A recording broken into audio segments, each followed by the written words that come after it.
সকালবেলা যখন সূর্য উঠে, সূর্যের আলোটা যখন জানলা দিয়ে ঘরে ঢুকে, তখন ওই সূর্যের আলোর ভিতরে ভালো করে তাকালে দেখা যায় ছোট্ট ছোট্ট ধূলিকণা। দেখছেন? ছায়াতে গেলে সেই দুল দেখা যায় না।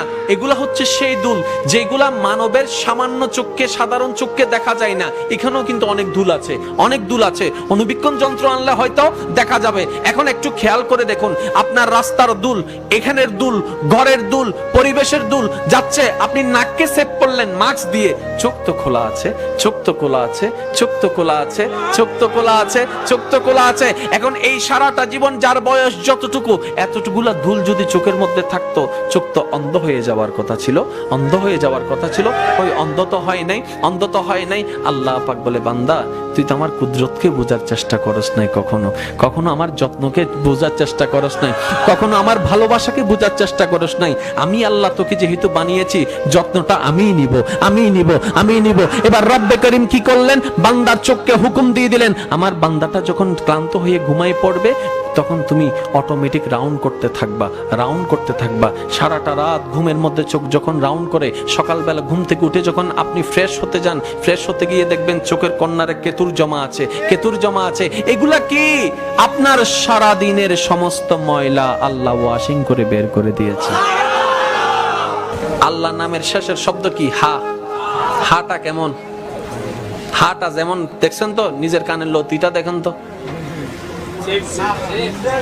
বান্দা যদি আপন দেহ নিয়ে গবেষণা করে, তার আর কিচ্ছু লাগবে না। আল্লাহর প্রেমে পড়ার জন্য নিজের দেহটাই যথেষ্ট। আজকে আমি আপনাদেরকে আরেকটা কথা বলি, ঘরে যাওয়ার পরে নিজের গেঞ্জিটা তুলবেন। পেটের মধ্যে পশম আছে না? বুকে পশম আছে না? ভালো করে খেয়াল করে দেখবেন, আপনার পশমটা বুকে পেটে যেভাবে আল্লাহ দিয়েছেন, কিন্তু দুই পশম, আপনার এই পশমটা মাঝখানে একটা রাস্তা থাকে। এদিকে কোনো রাস্তা নাই, এদিকে কোনো রাস্তা নাই, ঠিক মাঝখানে একটা রাস্তা আছে। নিজের নাভিটা কখনো দেখেছেন? এই নাভিটা আল্লাহ কোন সিস্টেমে বানিয়েছে? আপনার দেহে নাভি হচ্ছে এমন আকৃতি, যে আকৃতিটা দেহে আর কোনো দ্বিতীয় নাই। এখন বলি, বুঝবেন জিনিসটা। নাভিতে যদি ডাইরেক্ট আঘাত লাগে, যে কোনো মানুষ সেকেন্ডে মারা যেতে পারে। যে কোনো ডাক্তারকে জিজ্ঞেস করবেন। এখন বেডশিটের ভিতরে আপনি কোন একটা জিনিস নিচ্ছেন, ঘরের গোছাচ্ছেন আর কি, নেওয়ার পরে বেডশিটে রাখলেন, রাখার পরে কি মারা লাগবে? এই গিটটা কেমন হয়? গিটটা যেমন আপনার নাভির মধ্যে আঙ্গুল দিয়ে দেখেন, নাভির স্টাইলও তেমন। আল্লাহ পাক পুরা মানব দেহের সমস্ত কিছু এনে নাভির মধ্যে। হাতের উপরের অংশটা দেখেন, চামড়া একরকম, এটা আর একরকম।